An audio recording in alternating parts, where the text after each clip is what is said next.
Hello everyone, welcome to mobile বাজ। আজকে আমি কথা বলবো হুয়াওয়ের নতুন একটি স্মার্টফোন হুয়াওয়ে নোভা Y90 এই স্মার্টফোনটি ডট নচ ডিসপ্লে সহ কোয়ালকম স্ন্যাপড্রাগন 680 4G একটি চিপসেট সহ 90Hz রিফ্রেশ রেটের সাথে এসেছে এই স্মার্টফোনটি।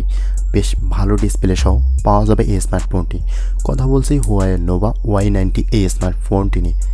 স্মার্টফোনটির প্রথমে যদি ডিজাইন নিয়ে কথা বলি তাহলে ডিজাইনের দিক থেকে মোটামুটি সন্তুষ্ট থাকবেন। বেশ গোলাকৃতি ক্যামেরা সহ ব্যাক পার্টে প্লাস্টিকের সেটআপ ইউজ করা হয়েছে, দেখতে মোটামুটি প্রিমিয়ামই লাগে। এই স্মার্টফোনটির ওয়েট থাকছে 195 গ্রাম এবং থিকনেস 8.4 মিলিমিটার। ফোনটি পাওয়া যাবে বেশ কিছু কালারে, crystal blue, pearl white, emerald green এবং মিডনাইট ব্ল্যাক কালারে। ওভারঅল ওয়েট থিকনেস বেশ ঠিকঠাকই থাকে। স্মার্টফোনটি 30,000 টাকার আশেপাশে স্মার্টফোন হিসেবে বেটার কিছুই থাকছে।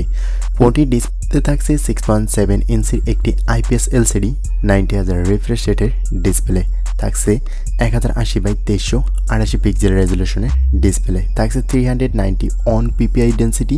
ওভারঅল যদি ফোনের ডিসপ্লে না যদি কথা বলি, ডিসপ্লে ব্যাজেলটা বেশ অসাধারণ। ডট নচ ডিসপ্লে হওয়াতে ব্যাজেললেস কিছুটা নাই বললেই চলে, বেশ সুন্দরই লাগে। এই স্মার্টফোনটির ব্যাজেল ছোট হওয়াতে খুব সুন্দর একটি স্মার্টফোন। ডিসপ্লে ব্রাইটনেস অ্যাকুরেসি বেশ ঠিকঠাকই থাকছে, কালার কন্ট্রাস্টও বেশ অসাধারণ। এরপরে আসি স্মার্টফোনটির ক্যামেরা সেকশনে। ফোনটিতে ইউজ করা হয়েছে 50 মেগাপিক্সেলের 1.8 অ্যাপারচারের একটি মেইন ক্যামেরার সাথে ইউজ করা হয়েছে একটি 2 মেগাপিক্সেলের 2.4 অ্যাপারচারের ম্যাক্রো সেন্সর এবং সাথে 2 মেগাপিক্সেলের 2.4 অ্যাপারচারের ডেপথ সেন্সর। ফোনটির ব্যাক ক্যামেরাতে ভিডিও রেকর্ড করা যাবে 1080p 30fps রেজলিউশনে। ফোনটি ফ্রন্ট ফেসিং ক্যামেরা ইউজ করা হয়েছে 8 মেগাপিক্সেলের একটি সেলফি শুটার। এখানেও থাকছে 1080p 30fps রেজলিউশনে ভিডিও রেকর্ডের সুযোগ, থাকছে না ES-এর সাপোর্ট এবং 4K রেজলিউশনের সুবিধা। তো 30,000 টাকার বাজেট অনুযায়ী এই স্মার্টফোনটিতে অবশ্যই 4K এবং EIS-এর সুবিধাটা দেওয়া উচিত ছিল। ওভারঅল ক্যামেরা পারফরমেন্স মোটামুটি অ্যাভারেজে পাওয়া যাবে।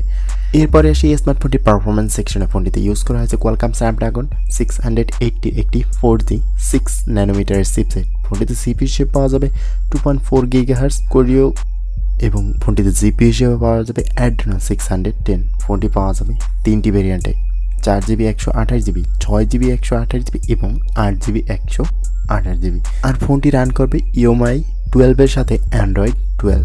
ওভারঅল যদি পারফরমেন্স সেকশন নিয়ে কথা বলি, বাজেট অনুযায়ী চিপসেটটা বর্তমান মার্কেট অনুযায়ী ঠিক থাকছে। তো চিপসেটের দিক থেকে ঠিক থাকলেও র্যাম রোমের দিক থেকে 128GB থেকে 256 হয়তো বিষয়টা বেটারই হতো। ফোনটির পাওয়ার সেকশনে থাকছে 5000 mAh ব্যাটারি এবং চার্জিং হিসেবে থাকছে একটি 40 ওয়াটের ফাস্ট চার্জার। বেশ দ্রুত চার্জ হবে এই স্মার্টফোনটি, আর ইউজের ক্ষেত্রে পুরো দিন পাওয়া যাবে এই স্মার্টফোনটি দিয়ে। এই স্মার্টফোনটির কানেক্টিভিটি সিস্টেমে থাকছে লাউড স্পিকারের সাথে 3.5mm headphone Jack, side mounted fingerprint, Bluetooth 5.0, GPS, USB Type-C port, wifi এবং NFC-র সুবিধা। ওভারঅল 30,000 টাকা এই স্মার্টফোনটি আপনার কাছে কেমন হতে পারে অবশ্যই কমেন্ট করে জানাবেন। আজকের ভিডিওটি এই পর্যন্তই, কথা হবে নেক্সট কোনো ভিডিওতে। ততক্ষণ ভালো থাকবেন, সুস্থ থাকবেন। আল্লাহ হাফেজ।